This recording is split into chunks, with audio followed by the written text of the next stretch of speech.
Hey everyone, welcome to The Edge of It All. I'm your host, Trey Edge, and I look forward to going on this journey with you. Each episode, I'll talk to guests of all walks of life, and I'll ask them the behind-the-scenes truths we all want to know. I'll reach out to newsmakers, celebrities, athletes, and ordinary individuals who were there during some of the biggest events of our time. Together, we will hear the story behind the story. So let's get started. This is The Edge of It All. Welcome, everyone, to the latest episode of the Edge of It All podcast. Appreciate everyone tuning in today on whatever podcast outlet you have chosen. We've got an incredible guest today, a great story, and someone who is looking to make a difference in this country. What more can you ask than that? Don't forget, when you're searching where to listen to your podcast, our home studio, UBN Go International Network. That's UBN Go International Network. Our guest today has decided to transform her incredible career into the world of politics. All she's done is win Emmys as a journalist. She's a licensed pilot. She's gone to the far reaches of this planet to cover some of the biggest stories and issues of our time, philanthropy work. She's even interviewed the Dalai Lama. I mean, it's a lot at age 38. But now she's decided to dive into politics. Please welcome Christina Pascucci to The Edge of It All. Christina, thanks for joining us. Trey, that was such a generous introduction. Thank you so much for having me. And you're quite impressive yourself. It wasn't exaggerated. That's the interesting thing about your story. And let me just ask you that right out of the chute. You've had such a successful career to this point. You've done more than most people will do in a lifetime. Let's be real about it.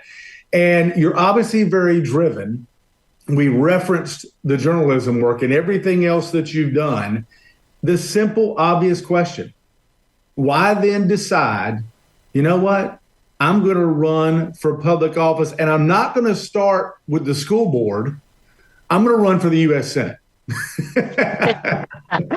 Yeah, I know. The only thing crazier than running for office while 8 months pregnant, no less, is not running for office, because the time is now. We need change desperately across our nation, across our state of California. People are hurting. People are polarized or divided.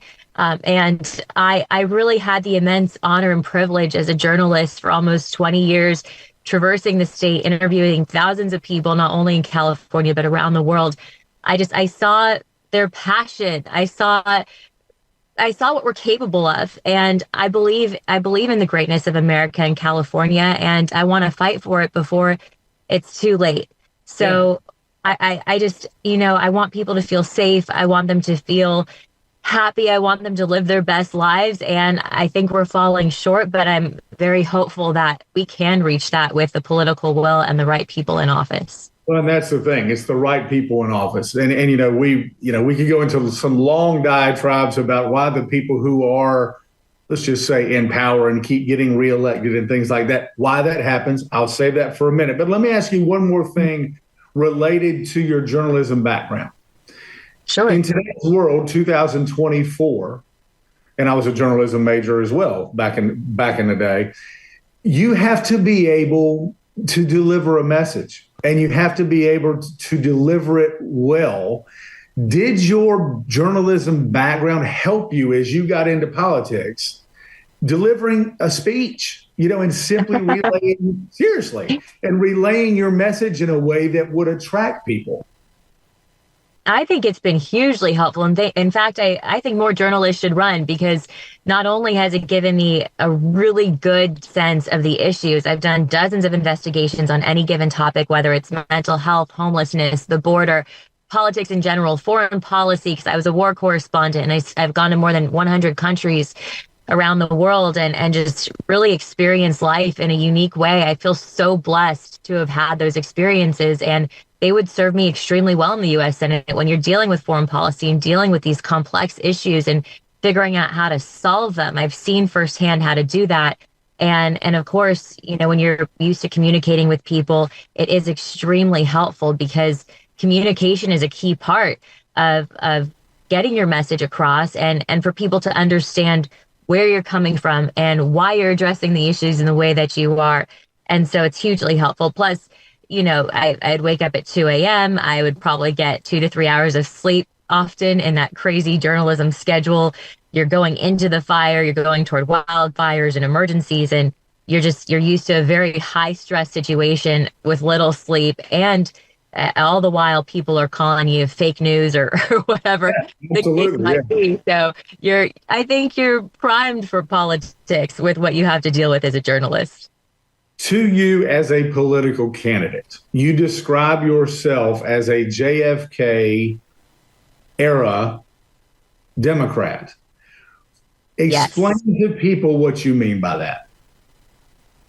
So when I think of America and the potential of this country, I kind of look back in a lot of ways to JFK era Democrats who believed in innovation and serving your country and looking out for your neighbor and family values and just the possibility of what could be. People should feel safe. They should feel supported. They should feel like they're able to afford gas and groceries. And so in my mind, a JFK era Democrat kind of brings us back to our ideals and is more pro-business, business friendly, rather than, just taxing people over and over, which we see a lot of in California. It's part of the reason people have started to leave in the greatest numbers we've seen in modern times, and securing the border and just having common sense.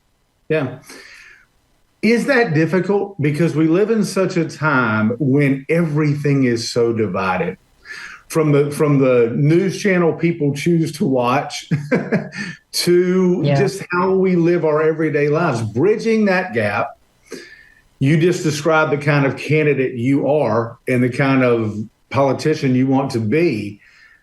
How hard is that? Because you get into this political world where even if you look at your opponents, if you name Adam Schiff, for example, who's been in politics for, he's been in Congress since I think 2001. It is an interesting dynamic that you bring to the table that I think, could you say, is just different and needed? Oh, yes. I mean, when I speak to people, they are craving change. They are desperate for it. And, it's incredibly difficult to go up against these forces at play where there's all these different systems that are rewarding political insiders and kind of a self-fulfilling prophecy of dysfunction. And we have pre-establishment Democrats who are my opponents who have more than 55 years collectively in Congress. They've had their chance to make change. We haven't seen the results of it. And so I think it's time for new leadership, a fresh energy, and people are craving that. And that is how I'm a lot different. I see different approaches to these very complex problems because I've been studying them for so long. I take a much more positive approach, nonpartisan approach, which I think is also important, is to put people over politics. And right now we're so polarized. Polarization is profitable. People are voting along party lines rather than reaching across the aisle. And all of that needs to change if we want America to have the type of future I think that we all want it to have, which is remaining a strong world leader that the rest of the world admires. We're starting to slip from that. Agreed. A couple of important issues that I know are important in any race across the country, but specifically important to you. And if you look at the immigration issue, I'll just ask you, it is a hot button issue. We've seen what's going on with Congress about trying to get a bill passed. It's just a straightforward question. Do we have a crisis at the border? And how would Senator Pascucci address that? That is a nice ring to it. Yes, it does. Senator Pascucci. Oh, I mean, yes, we have a crisis at the border. It is undeniable. And the fact that we're at the point we're at where you're seeing the chaos in Washington around trying to solve this issue is a testament to what part of the problem has been, which is people have denied that there was even a crisis at the border to begin with. And you can't solve a problem if you deny that it exists. So I'm glad we're getting to the point where people at least acknowledge it pretty universally. There's still some deniers, which I is beyond me. But the problem is it's a little bit too late. We shouldn't be in a position where we're tying it to aid to other countries. I mean, this is a crisis in of itself that should have been solved a long time ago. And so Senator Pascucci has a robust plan that people can read more about on ChristinaForCalifornia.com. But basically what it comes down to is more resources at the border. We need asylum judges to process those cases before people come into our country and seek asylum. It's crazy that there's an 8-year waiting list in some cases for people to see a judge. That's unacceptable in a country like America. We need more resources for Border Patrol. We need more Border Patrol agents, period. I mean, they have acknowledged, I went to the border, I've been dozens of times and to much of Latin America too, to see the beginning of the migration crisis. And when I talk to Border Patrol agents, they say they're drowning and they don't even know who's coming into the country. So we have to address what's happening at the border. But also, by the time migrants get there, it's too late. I mentioned the beginning of the migration crisis, and we also have to tackle that part of it. On foreign policy issues, you know, wars throughout the world, you have had the opportunity, as you said at the beginning of this interview, to travel to some really difficult places as a war correspondent. So people can look and say, well, does she have foreign policy experience? It gets back to that, okay, we need fresh faces and new ideas and new thinking thing. But how has that experience that you've lived, how does that help you and make you different than career politicians who haven't done that? Yeah, I mean, I'm the only candidate who went to Israel after October 7th and saw that firsthand. I was 5 months pregnant at the time, and we were dodging missiles as the Iron Dome was intercepting them above our heads. And so I think seeing that reality and what people are grappling with firsthand is very, very critical to this role. I arranged a meeting between Chabad rabbis and Palestinians when I was in Israel, and my whole career, I've brought both sides to the table because those voices matter and talking to one another matters, not being in our individual silos. We will never achieve peace in our individual silos. And so, you know, seeing these places firsthand, seeing what people go through firsthand, all of that has been critical in drafting and creating my foreign policy. I understand history. I understand, you know, how different cultures, the complexities of conflict. And so, you know, you can't, that's the best kind of experience, is to be there firsthand and see it for yourself. Absolutely. On a different part of your platform, you have made mental health a cornerstone of your message. What is your reasoning behind that? Yes. So my reasoning and really my entire why goes back to some experiences I had as a child. And when I was around 10 years old, I had a family member who had a mental health episode she was grappling with, and she's also has some problems with substance abuse. And seeing and experiencing that built so much compassion and just this desire to learn more about people, how they get to be where they are, why they get to be where they are. And in my family member's case, I always think if she had had more resources earlier on, maybe the trajectory of her life would have looked so much different. She is amazing. She is brilliant. She is capable of so much. Yet to this day, she still is dealing with her substance abuse issues and challenges, and a lot of the mental health challenges as well. And so, you know, that why and that personal lived experience as well has made me want to focus on that, because I think everyone is either touched themselves by mental health issues or they know someone who is, whether it's someone in their family or a friend or a coworker. And so that actually propelled me into wanting to tell people stories and become a journalist, to build compassion, to bridge that gap so that we can understand one another and walk in one another's shoes better. When we do that, that is how we function at our highest potential, I believe, when we come from the space of compassion and understanding. Does that relate to also the issue of foster care and reforming foster care? Because that seems to be another thing that's really important to you. Yes. If we changed our foster care system across the country, it would be, oh my gosh, it would change the entire scope of America and the issues that we deal with. And why I say that is because when you look at the foster care system, it is so broken. These kids are so traumatized. Statistically, half of the homeless population was in the foster care system. 75% of those who are incarcerated were in foster care, 60% of those trafficked. So just think about the trickle effect you could have if you reformed that system, made sure that these kids have the resources they need from beginning to end. You made sure that the foster care system wasn't so broken where a lot of these kids, I can speak for California at least, the foster parents, there are some amazing ones. Let me say that. But there are also many that are in it for the business of foster care, where they get paid by the government monthly. They take a lot of that money. They give the minimum to the kids. And it's just not a good environment. And they're in, 10 foster homes, many different schools by the time they graduate from high school. And it just doesn't set them up for success. And we need to do better for them. It's a great message. One final little piece of the platform, then I want to go in one other different direction with you.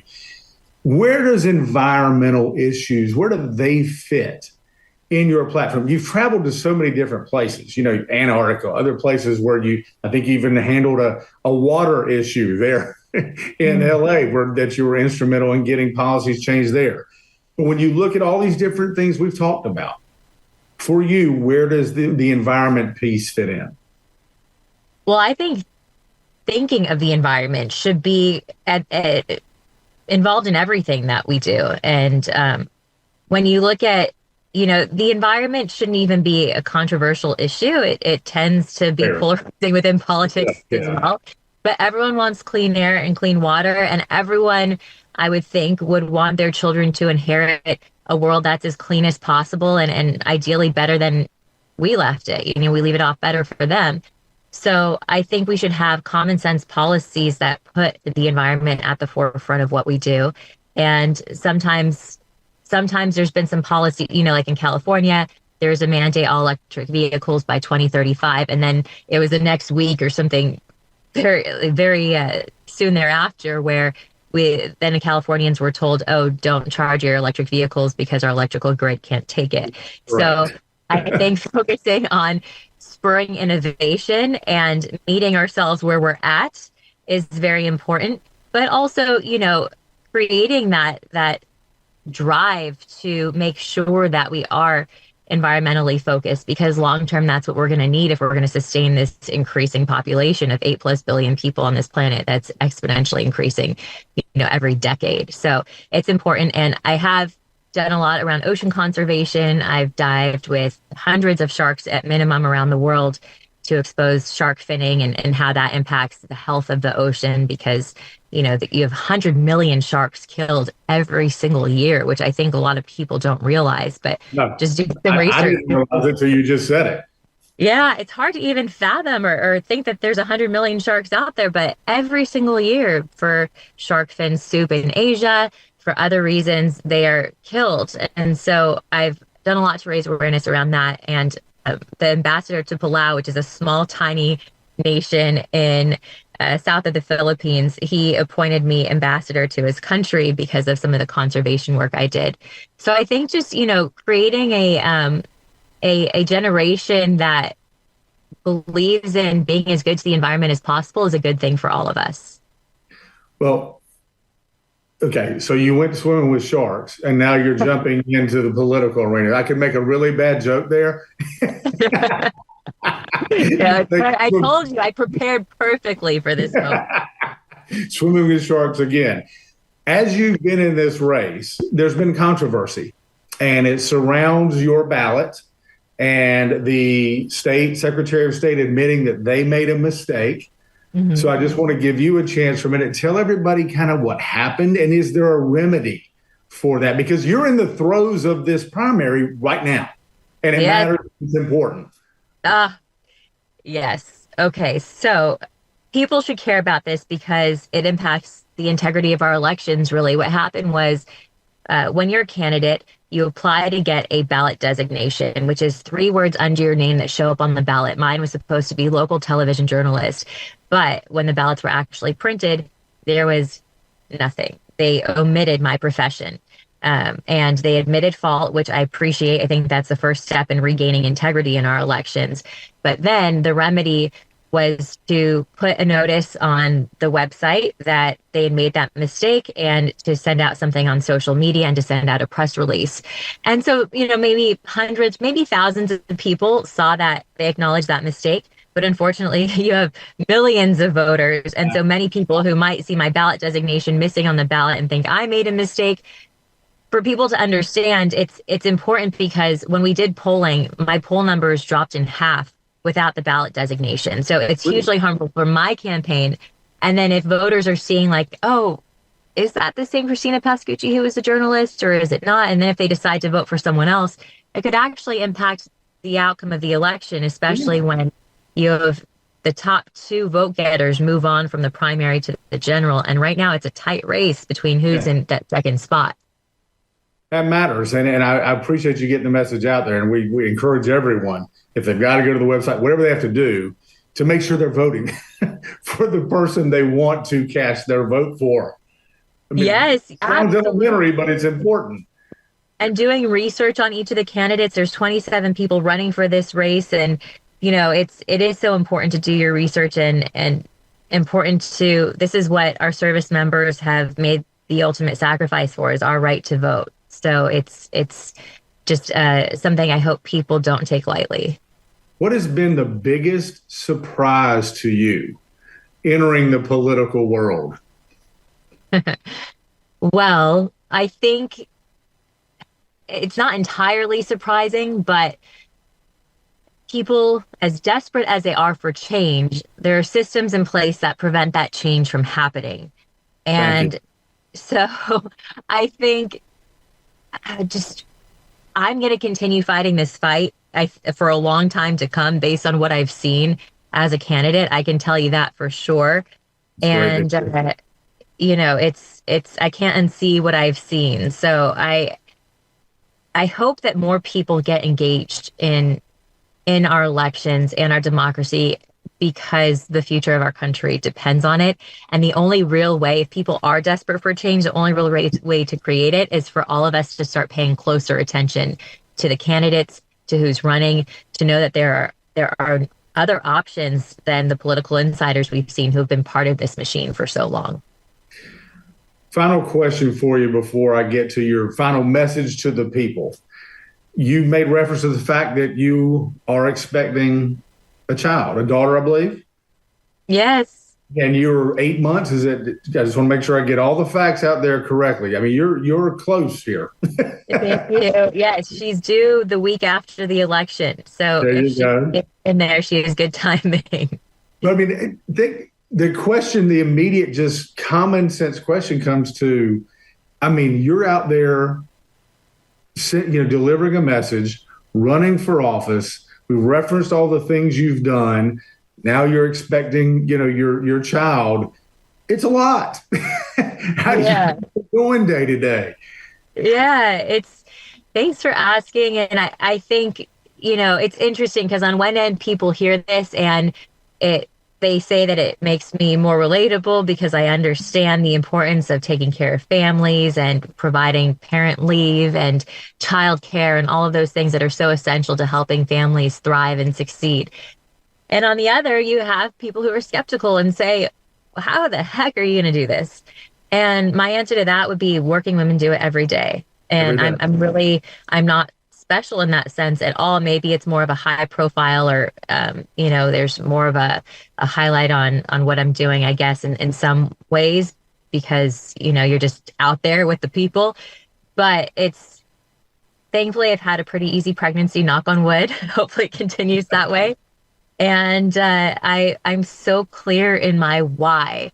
I am fighting for her future and her generation's future. We cannot, I do not want my daughter to grow up in the world that I see today where people are vilifying one another And, we need to rediscover our humanity. And so because my why is so strong and I'm fighting for her, I'm just very focused on that. And I know that when she's born, I'll take the time that I need. And then, should I make it through the top two, I'm going to wrap her up with me and we're going to hit that campaign trail, keep it going. Yeah. And other people have done it too. The Prime Minister of New Zealand did it. She was pregnant when she ran. She had her first kid, her first year in office. There's been a Senator Duckworth, who also brought her kid to the Senate floor. And so I think just giving more examples to women out there of what's possible, and, we get it done. Well, I was going to ask you what your final message was to everyone, but quite frankly, I think that was it. When you say something like I found your why and you talk about it, you relate it to your child to be and everything that's important to you. I think, what more important message can you relay? But I'll say before we get out of here, anything else you want to put out there where people can follow you, anything like that? Thank you. ChristinaForCalifornia.com is my website. I'm very active on Instagram and social media if people want to follow me there. Christina Pascucci, which is Pascucci. I know it's a doozy. And I'll end with saying that we are the greatest nation on earth. And in all of our flaws, people still dream of coming here for a better life, like my mother did when she immigrated from Germany. And we're capable of so much. And I want to be the leader that brings us back to our ideals, to our humanity, and drives us toward possibility. Because really, we have so much brilliance in this country. We have so much innovation. The sky is the limit if we work together. Well, your life, and it has not been, you're a very young candidate. Very young woman. You have done so much, and to aspire now to help this country, to help your state, is beyond an admirable goal.